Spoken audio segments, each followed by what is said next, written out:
this video, I'm going to speculate about which characters will be the worst in Season 2. Let's get into it. I know I talked about Aegon last video, but I wanted to expand on that. The main reason for Aegon being in this video is the fact that he's pretty much evil for no reason.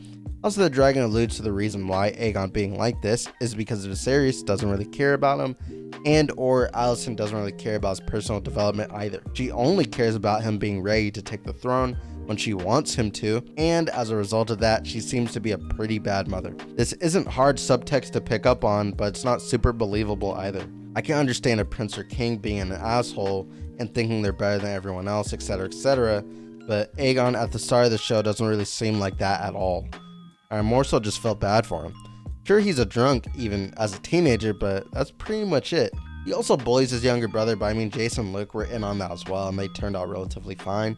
Sure, Aegon seems more irresponsible, especially since he's the oldest, but the pranks he does and getting drunk are normal things teens do now. So when I see him raping someone and leaving his kid in the worst place for him to be possible, I'm just like, how did we get here? At the beginning, you understand why he's acting up, and it seems fixable, but then to see him devolve into an evil person was somewhat jarring. I understand the limitations they had with time, and obviously they were struggling to get equal representation of the Greens. But Aegon is crucial towards the plot, since his whole existence supports the Greens' cause. He's crucial towards the main plot, but he doesn't even want to be king. In the books, he doesn't want to be king either, but he's eventually convinced by Alicent that Rhaenyra will kill him. So he kinda has to take the throne at that point. But all we see in Season 1 is him being reluctant to do anything with his power except sleep with other women and drink, which just makes him lame. At his core, he's not relatable. Sure, I can understand being bitter about your parents using you as an instrument to just get something they want, but for him to come out this way as a result of that, which we're barely shown anyway, it just doesn't work for me. And sprinkle in the fact that he's very incompetent, and that just makes this worse. Like, I think the biggest issue is just that Aegon has no refining or positive traits. He quite literally isn't good at anything and only has what he has because of birthright. This makes it impossible to root for him because there's nothing to root for. You can name positive traits for everyone else in the show except him, which contributes to why I don't see him as anybody's favorite character. Switching gears, we're going to talk about Helena. Now, I like Helena, but once again, I just don't think she's going to get enough screen time to shine. She's genuinely a character that you want to root for, especially since she's married to Aegon and she's the oddball out of the trio of Alicent's children. But just like Season 1, I doubt the show's going to do anything meaningful with this, mainly because she can't really do anything herself. She does have a dragon, and a fairly powerful one at that, but in the show we only see them like once, and I bet most people who watch the show don't even know she's a dragon rider. There are some interesting places where they could take her in Aemon's relationship, since Aemon had hinted that he was interested in her when they were children, so there is potential for her to have some satisfying arcs, but it's iffy since in the books this isn't explored either. Now, spoiler for events that will probably happen later in the series, but I'm worried that Helena will be glossed over during the Blood and Cheese event. Obviously, the killing of her kids would affect her the most, but it's also likely that the show will present the murders as simply a no turning back point for the war. Either way, however the show handles it, she'll pretty much just be entirely a different character, taken up by depression and grief at that point. And I suspect by the time that happens, her character arc will be done. Finally, I think her visions are cool but gimmicky.